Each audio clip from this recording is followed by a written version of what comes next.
Hello, my wonderful, beautiful friends. Guys, welcome back to r/EntitledPeople, where people always seem to think that they can get what they want and that nobody else matters. Guys, I hope you're having a wonderful day today, and in this episode, you're about to hear some insane stories, like always. So sit back, relax, and get ready to shake your heads at how entitled some people can be. Guys, and do hit that subscribe button for future stories.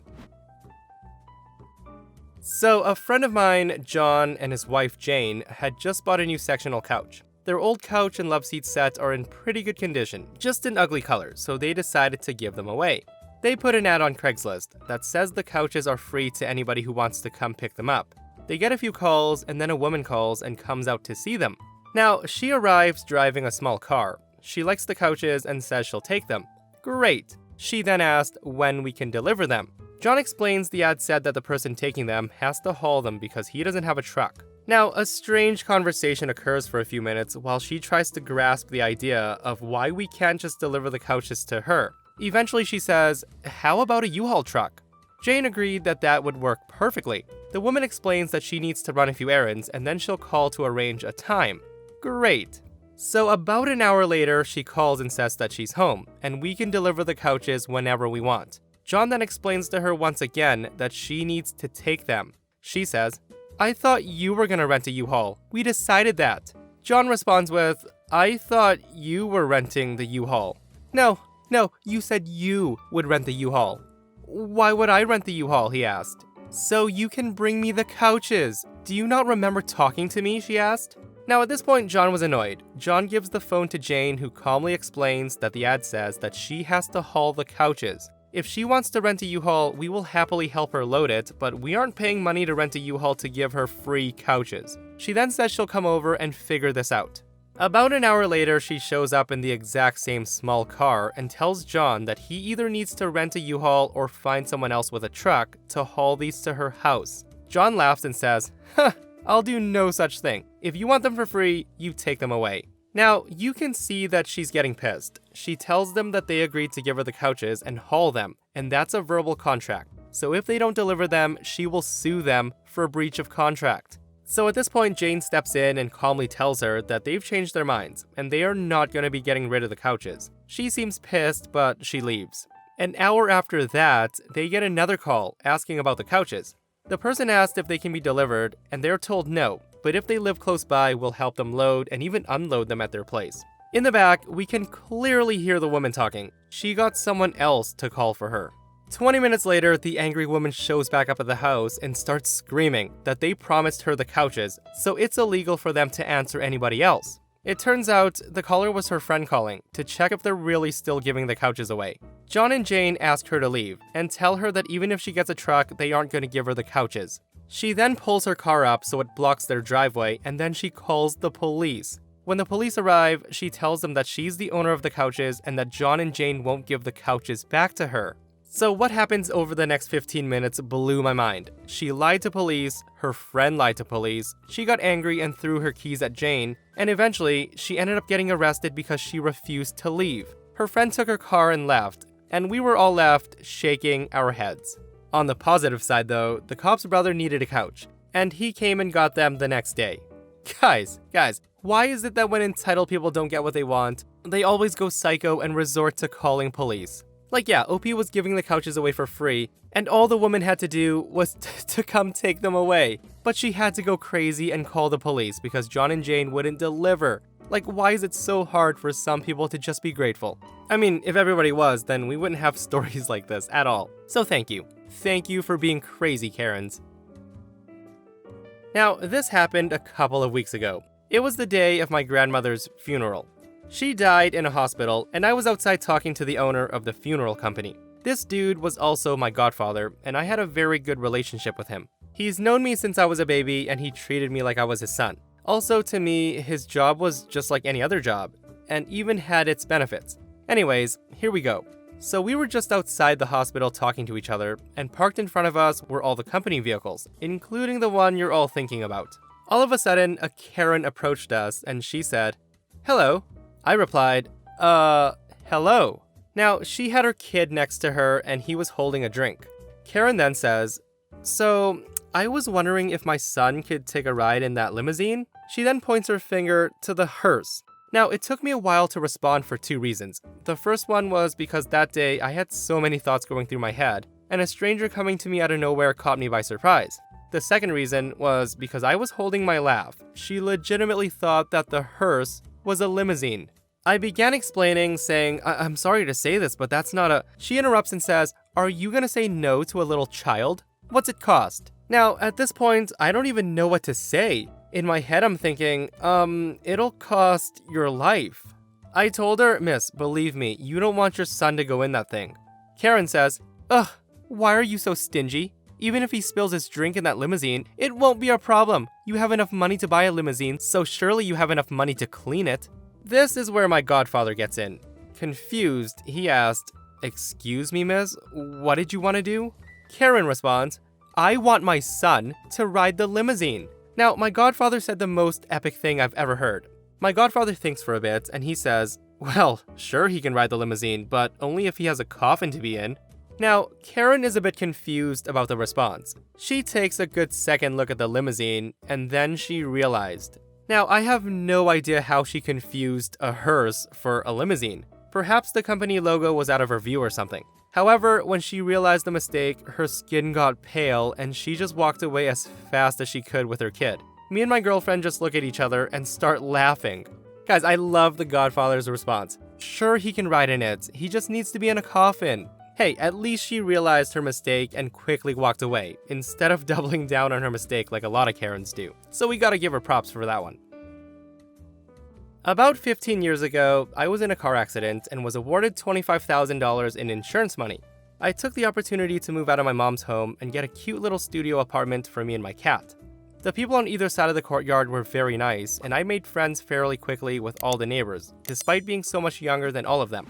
After living there for around a year, I met a girl my age and we became good friends. Even best friends, if you want to call it that. Now, she had marriage problems and was separated from her husband, and the 2 kids she had were in foster care, for reasons she wouldn't tell anyone. She begged me to help get her kids back from CPS, so I got a list of guidelines from the local office, and together, her and I start planning to try to get her kids back. I bought her kids furnishings and helped get her a job. I even spent some of my insurance money to help her get a used car so she can have transportation for her and her kids. And with that, she did get her kids back. They had a small 2-bedroom apartment. She slept on the couch and her kids each had their own bedrooms. The girl's room was decked out in Dora the Explorer furnishings that I bought for her, and the boy's room was decorated with sports cars, which I also bought. It was a lot of money, but I was a sucker and thought that it was a good cause. So, soon after getting her kids back, she stopped coming over often. Her kids still came over all the time, but she was usually nowhere to be seen. She was basically using me as free babysitting at this point. Now, I found out that she was attempting to settle things with her husband, and he moved in with her, bringing with him his wonderful drug problem. I also noticed the sleeping arrangements had changed. They had crammed the kiddos into the smallest bedroom together, pawning off all of the toys and furniture that wouldn't fit. Apparently, they used the toy money on pills. At this point, I sort of started to distance myself from my friend because I don't want to be involved with someone doing drugs. I still did watch the kids, however, as I felt bad for them. Their parents were often found loaded up on pills and alcohol. Now, at this point, I was out of the insurance money and I was working 12-hour shifts. I used a large portion of my income to make sure the kids were fed, since my friend and her husband spent all their money on drugs and liquor. It also meant that I very rarely had time to hike down to the center courtyard to check my mail.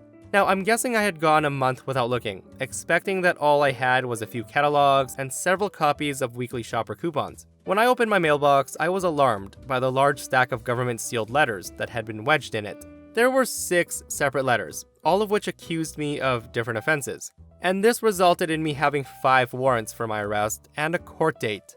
Now, it turns out that my friend had gotten an old used car from a local dealership.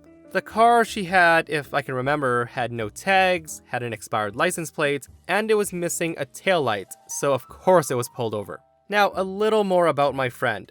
She was on a probational period with CPS. That meant if she stepped out of line, they would take her kids away again. So she did the worst thing ever when the cop pulls her over. She panicked and decided that she would lie about her identity. So she said she was me, and that she was driving without a license and insurance because she had forgotten her purse. I know. The first thing I did was go to her and ask her what the heck this was all about. She smiled and simply said, "You don't have a criminal record, so they won't punish you like they would me. Now, you don't want me to lose my kids again, do you?" So I'm not sure what she expected, but I was beyond caring at that point. I was pissed. The first thing I did was cancel my work for the next few days and set about making appointments with a lawyer and the police officer that took her word that she was me simply because she knew my name and address. The next day, I was at the police department where I watched a video of the interaction between her and the cop. And luckily for me, her husband was there and she was instructed to switch seats with them because, quote, "I can't allow you to drive without proper ID." She then walked around the back of the car in full view of the camera. The officer then admitted his mistake since I wasn't pregnant, my hair wasn't a gigantic curly mess, and I was a good foot taller than she was. The next day, on my way out to visit my lawyer, I was confronted by her and her mom. They were both furious with me going to the police, and I was demanded to go back to the station to tell them that I made a mistake and I was actually the one at fault. When I said no, that's when everything turned upside down. She left, but her mother remained. She stood in my way on the path and would not let me get to my car.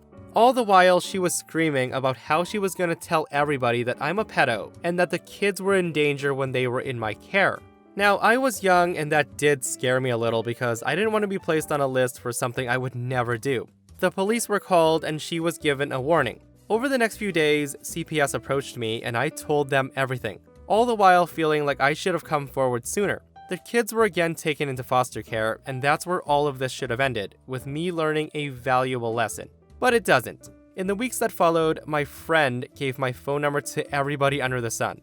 I was called for drugs, escort services, and even for loans. One of my car's windows was smashed in with a brick. At one point, people started to come and bang on the door of my apartment in the middle of the night, and they shattered my front window and broke my bird feeder. I was saved from taking any legal action for all this when her and her husband were both thrown in jail for identity theft, buying and selling drugs, and all the charges that had previously been mine. The apartment hired 24-hour security because of this, and they also installed security cameras around the courtyards. Guys, what a wild ride that story was. Talk about going from zero to complete crazy in the blink of an eye. You know what they say though, no good deed goes unpunished. And in this instance, the punishment was tenfold. The amount of crap that OP's friend put her through is absolutely mind-blowing, guys. And the kids, oh my goodness, those kids. Guys, my heart literally sunk when OP described that the crappy parents pawned their toys for pills. Like, what makes me sad is that OP literally spent a good chunk of her insurance payout to help this crazy friend. And I only wish she called CPS as soon as she realized that the parents were spiraling downwards, instead of taking on the responsibility of someone else's kids. Like, at that point, you don't even deserve kids. Now, my 9-year-old daughter decided to become a vegetarian about 8 months ago, due to her friend's older sister's influence. She takes it surprisingly seriously given her age. Now, I'm not one to push anything on my daughter. I love for her to figure things out for herself. Sort of like a guess and check, with me there to guide her through her life.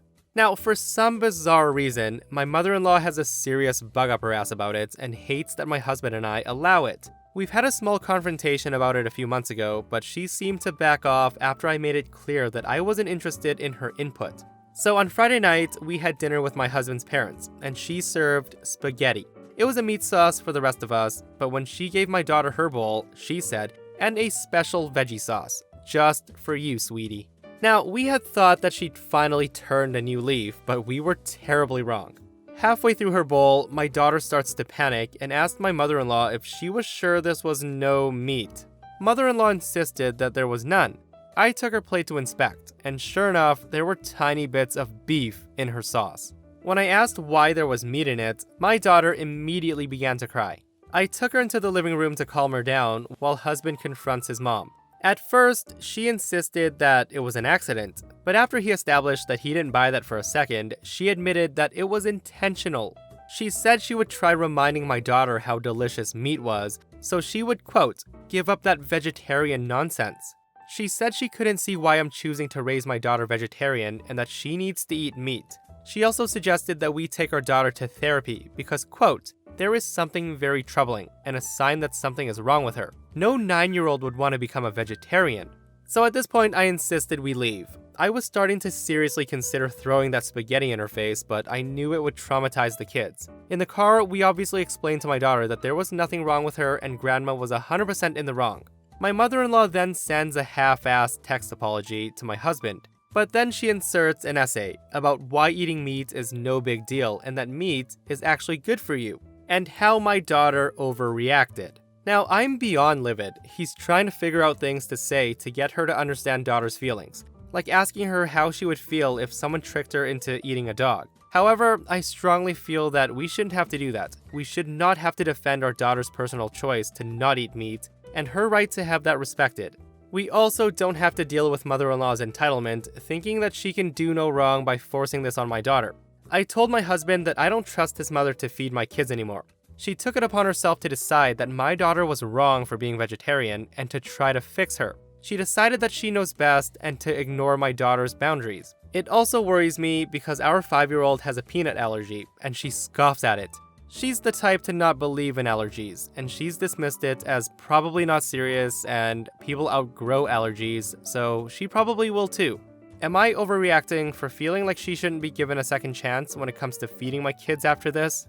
Now, OP is definitely not overreacting. It's not even about her daughter being vegetarian at this point. The mother-in-law definitely feels like she needs to control and push her beliefs on others. Which reminds me of a story that I read a while back where another mother-in-law decides to take OP's newborn baby girl to get her ears pierced because she looks too much like a boy. Guys, do leave your comments below. Do you agree? Do you disagree? And that, my friends, brings us to another end of our / entitled people. Guys, we survived yet another one. If you enjoyed the stories today, do give the video a thumbs up. And if you missed the last episode of our / entitled people, a Karen lets her son steal community fireworks. She lets her son steal fireworks. And it only gets worse from there. So check it out if you haven't, and I'll see you guys in the next one. I love you.